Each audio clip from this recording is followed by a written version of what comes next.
All right, the recording has now started. So welcome everybody. This is week 4. And so we're continuing to just push on with everything going on. I'm going to share my screen with you real quick and get going. Okay, so hopefully you guys are all kind of there. Let me just run through a couple things. Remember, this lesson will be recorded for learning purposes. So you've had your warning. Expectations: follow along with the Nearpod lesson, use the chat respectfully and appropriately, and respond to questions and instructions the first time.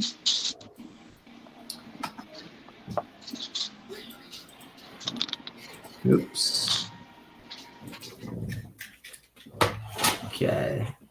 All right. Sorry, somebody was coming on the audio, so I have muted everybody. I hope that's all right. Okay, so let me just kind of show you where you should be kind of in the class. If you go to your course, remember all the recordings are right here, first page. So if you missed anything, you can always get caught up. If you have something gone during this time, you can catch it up right here.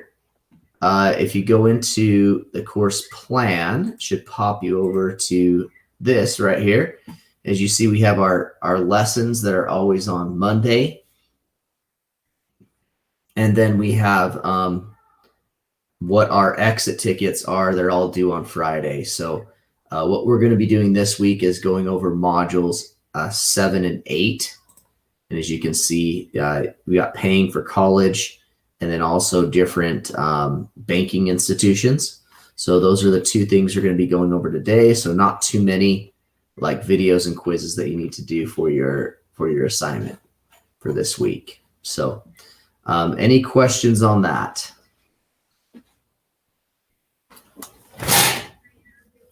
Okay, it looks like more of you have jumped on the Nearpod. If you still can jump on the Nearpod, that'd be great. What the lesson objective is today, it's given quizzes in the OLS. Students will accurately answer multiple choice questions about paying for college and different financial institutions with 80% accuracy across one trial. Okay, so let's start talking about paying for college and what that entails. One of the biggest debts and the problem that people have with student loans is it's always there on your credit. Even if you file for bankruptcy, your student loan will actually still be applied to and basically stuck with you. Usually these are at a set rate that the federal government that does. There are some private institutions that do student loans as well. And so student loans are not necessarily the best way to be able to pay for college. There are a lot of different other ways that you can. There's what's called financial aid, and it will help you pay for your educational costs. You do have to submit what's called a FAFSA form, which we'll be going over today and talking about in class. When I was going to college, I was able to take advantage of a lot of this stuff. So financial aid, federal financial aid. I was also able to take scholarships and other things. And I also did do loans as well because it didn't cover all of it. But I was able to take out just a little tiny bit of loans rather than something that was quite a bit. So let's listen. And of course, I always forget. Hold on. Share my screen again, but share my audio this time because I always forget to do that. Let's watch this video a little bit about paying for college.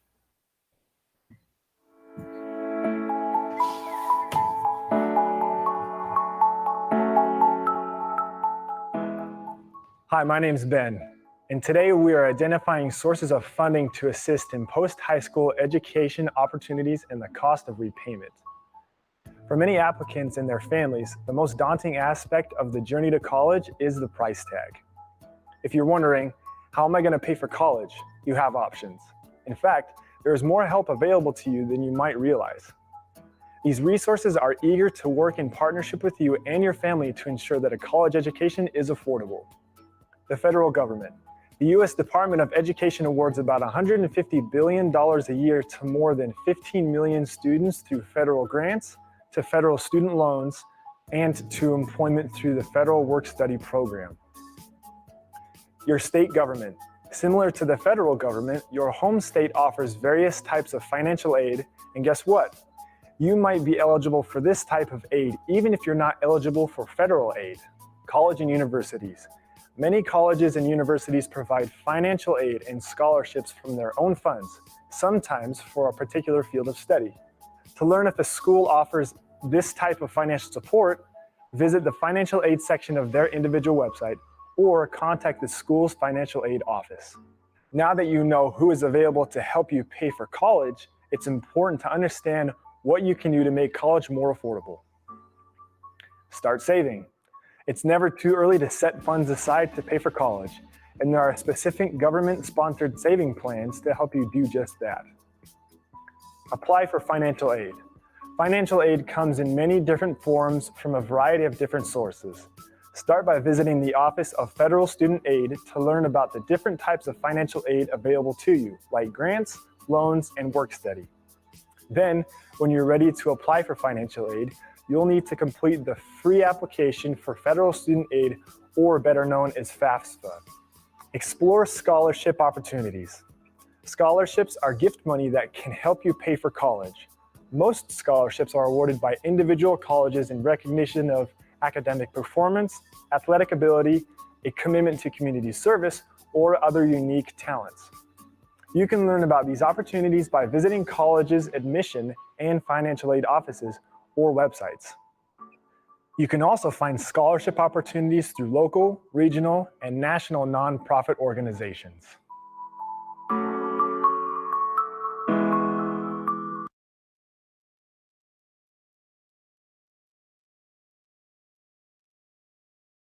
All right, so there's so much money actually available out there for you to pay for college, and a lot of college students do not take advantage of it. So you might as well look at taking advantage of it.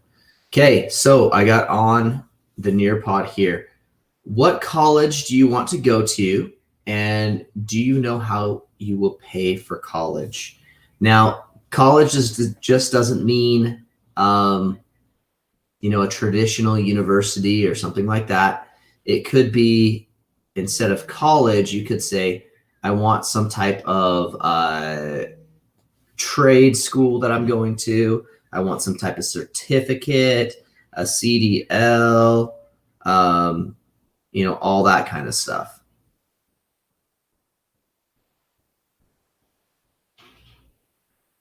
So let's put that on there.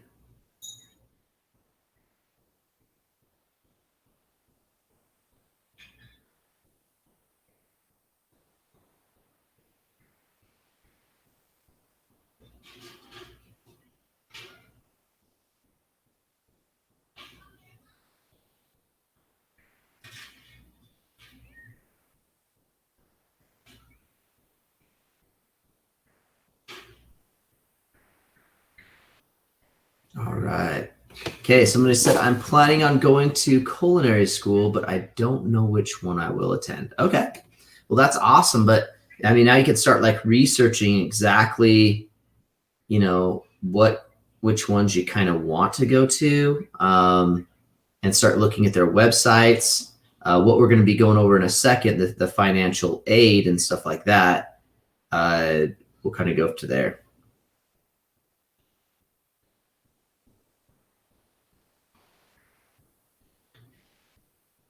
Let's see here. I want to go to Snow College, majoring in art and creative writing, and I am hoping to save up money by doing commissions and other projects, like below 50%. Okay, awesome. Yeah, that kind of stuff, that will help you pay for it as you're working as well as you're going to school. But there are also other opportunities that are looked there. I'm aiming for the LCAD. I'm not sure what that is. But that's cool, probably some type of certificate, although I'm not sure. I know that they give 7,000 plus scholarships, however. That's great. That's awesome. Don't want to go to college maybe when I'm in my 20s. Okay. All right, cool. Somebody said on the chat, Laguna College of Arts and Designs. Okay, I'd really look at just kind of getting any type of certificate, even if it, I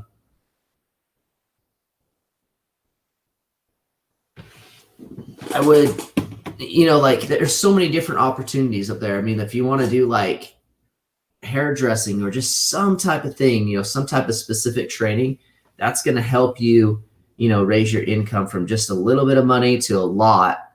And so you can be able to support yourself better. So, well, it sounds like you guys are thinking about it. That's great. All right, here's some sources of funding from 2015. Okay. So 30% go from scholarships and grants. 5% were relatives and friends. Student borrowing was 6%. Parent borrowing was 6%. 11% was student income and savings. And 32%, it's cut off there, but I believe that's working as you're going to school. So somebody said, I forgot to mention I want to get a scholarship too, but I'm saving extra stuff for backups. Yeah, because you never know, because sometimes you'll get a scholarship one semester and not another semester. It really just kind of depends on that.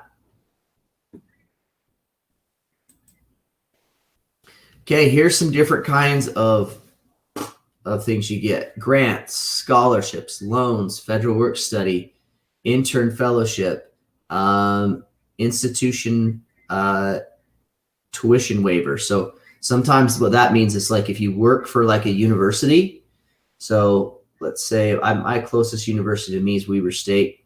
Let's say I go up to Weber State and I decide to work for them, they'll actually waive my tuition. So going up there is free for me. So kind of a cool benefit. Some type of employee benefit, veteran benefit. There's all kinds of things you can do.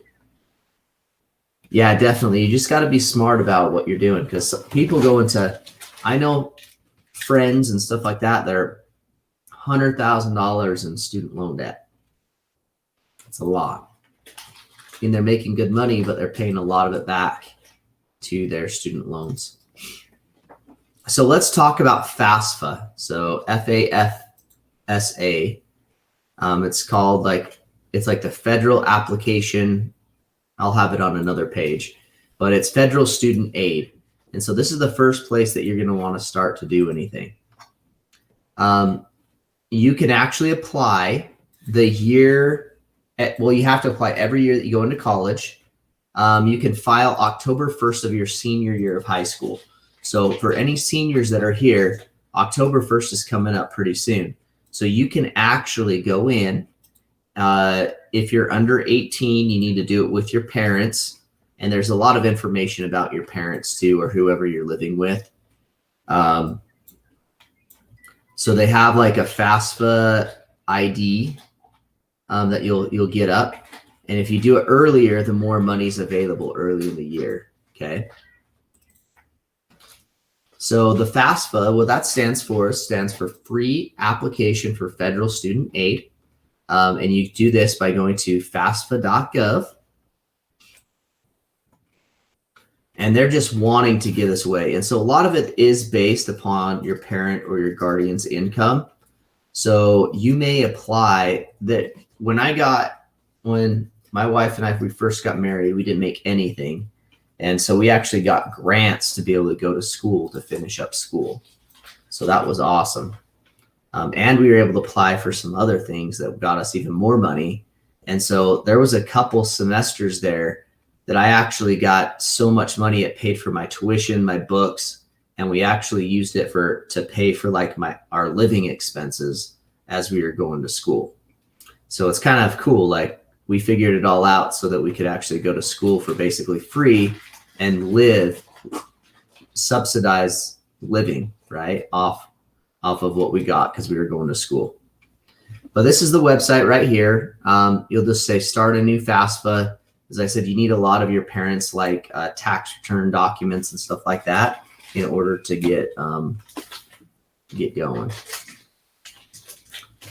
If you do have any questions, you can call them. They're open Monday through Friday, 8 to 11 p.m. Eastern time. But this is something you'll want to do. They also have Spanish as well. So if you're, your parent or guardian, they only speak Spanish, you have that opportunity. Okay, let's jump over into another subject real quick. We're going to be talking about financial institutions and where you can basically put your money and stuff. Okay, so we're going to watch this video on different financial institutions.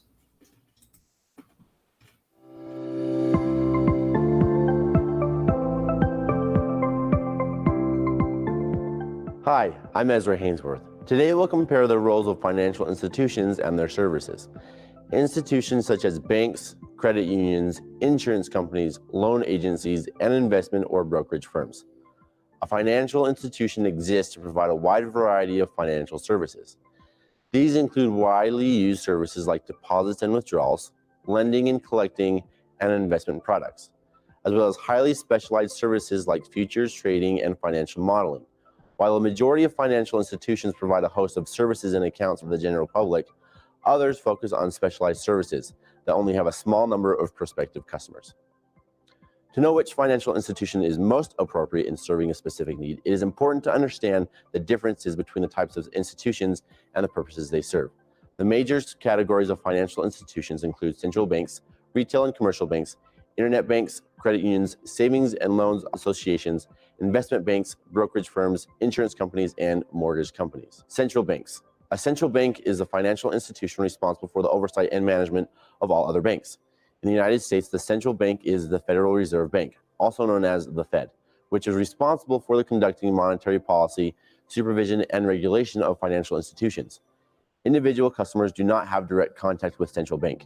Instead, large financial institutions work directly with the Fed to provide products and services to the general public. Retail and commercial banks. Traditionally, retail banks offered products to individual consumers, while commercial banks work directly with businesses. Currently, the majority of large banks offer deposit accounts and lending and limited financial advice to both demographics. Products offered at retail and commercial banks include checkings and savings accounts, certificates of deposit or CDs, personal loans, mortgage loans, credit cards, and business banking accounts. Internet banks. One of the newest entries into the financial institution market is the internet bank, which works in a similar fashion to retail banks. Internet banks offer the same products and services as conventional banks, but they do so through online platforms instead of brick and mortar locations. Credit unions. Credit unions serve a specific demographic per their field of membership, such as teachers or members of the military. While products offered resemble retail bank offerings, credit unions are owned by their members and operate for their benefit. Savings and loan associations. Financial institutions that are mutually held and provide no more than 20% of total lending to businesses fall under the category of savings and loan associations. Individual consumers use savings and loan associations for deposit accounts, personal loans, and mortgage lending. Investment banks and companies. Investment banks do not take deposits. Instead, they help individuals, businesses, and government raise capital through the issuing of securities. Investment companies, more commonly known as mutual fund companies, pool funds from individuals and institutions to provide them access to the broader securities market. Brokerage firms. A brokerage firm assists individuals and institutions in buying and selling securities among available investors. Customers of brokerage firms can trade in stocks, bonds, mutual funds, and exchange traded funds or ETFs, among others. Insurance companies.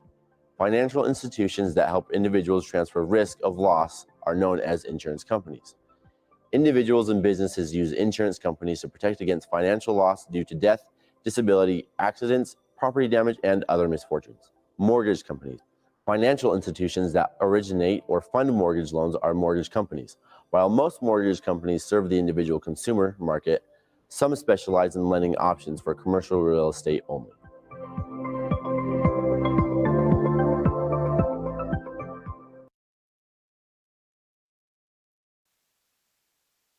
All right, so that gives a really good overview of different financial institutions, and there are a lot of them. So what we have here is what I want you to do. You can draw on your Nearpod board, but I want you to tell me what you know about the difference between banks on one side and credit unions on the other. So at the bottom, you'll have some tools, and you'll just be able to start writing and write what you know is the difference between a bank and a credit union.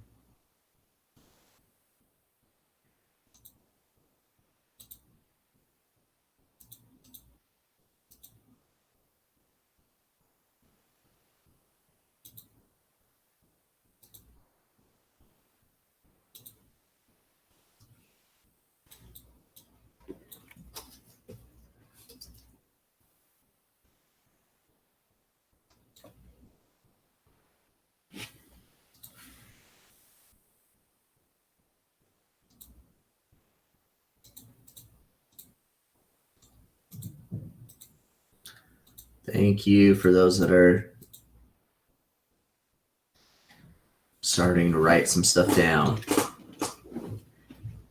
Even if you don't know very much about banks or credit unions, maybe you can even list names of banks and credit unions, right?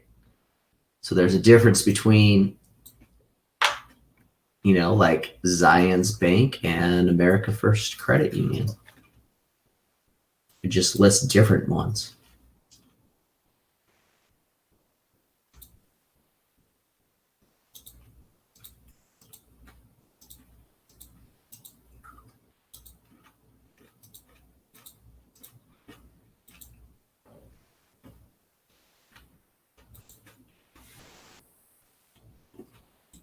All right, looks like this person has quite a bit. So somebody said the bank is owned by the town and it keeps money for everyone. So example, so kind of owned by the town. Let me just kind of be more specific on that. So usually banks that are banks actually are owned by basically like they're a big corporation. And some of them are even publicly traded, and which means that you could buy into a bank stock and get stock in that bank. Credit unions, they don't have stock. They're owned by the members that join them. So for example, America First Credit Union, you are actually a member. And I guess that's why they say members come first. Anyways, you're a member of that credit union. And they don't really have to answer to the shareholders. So owned by anyone who joins, not just anybody specific people. Okay, very good. Let's see what some other people have said. Okay, some stuff right here. Good, I'm glad you wrote out some. That's great. So somebody said Chase, Wells Fargo, Capital One as banks. Somebody said America First and Mountain America. Okay. All right. So they say a bank is owned by a corporation and holds money for everyone around. Yeah, and banks are usually a lot of them are worldwide, right? So when you're kind of looking at a bank and you want to travel internationally, it's kind of nice to have a bank that's international and you can get money out of other places. Yep. Okay. Well, it looks like you have some ideas of what they are. Let's talk about them a little bit more.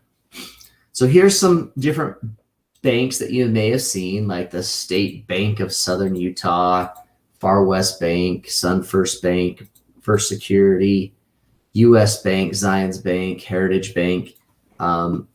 There's a lot out there. Here's some more that you may have seen. But yeah, the difference between banks and credit unions, there are some other things, like sometimes they charge more fees at banks, it seems like. I feel like you can get better interest rates at credit unions. And so I usually go, like if I'm going to get a loan for a car, I usually go to a credit union rather than a bank. But banks, they have more, they're able to do more stuff. So for example, if I'm trying to, let's see here. So my mortgage that I have right now is owned by a bank. And so I was able to get a better rate actually for a mortgage, but little stuff like automobile loans, that kind of stuff you get there. Let's go over just real quick the difference between a checking and savings account.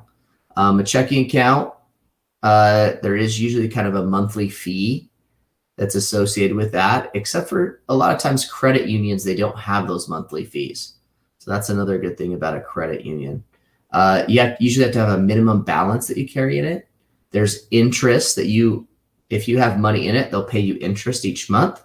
Not a lot. It's only a little tiny bit. You get a couple cents every now and then. Overdraft protection. So if you go over, they'll protect you. ATM fees, internet banking, online bill pay, and other stuff. Some savings accounts. You have minimal open balance. You get interest. You can write checks. ATM fees at banks. And other kind of things there. So, all right. Well, that kind of leads us to then. That's all I had. So hopefully you learned something today. Remember real quick, on here, you need to do module 7 and module 8. That's what's due. That's basically what your exit ticket is for today. So make sure you start getting those done. It will be due, if you look on here, by Friday. I'll zero everything out, Friday or Monday or something like that. And then we'll just keep going on to the next week. So I'll stop sharing, stop recording. Let me know if you have any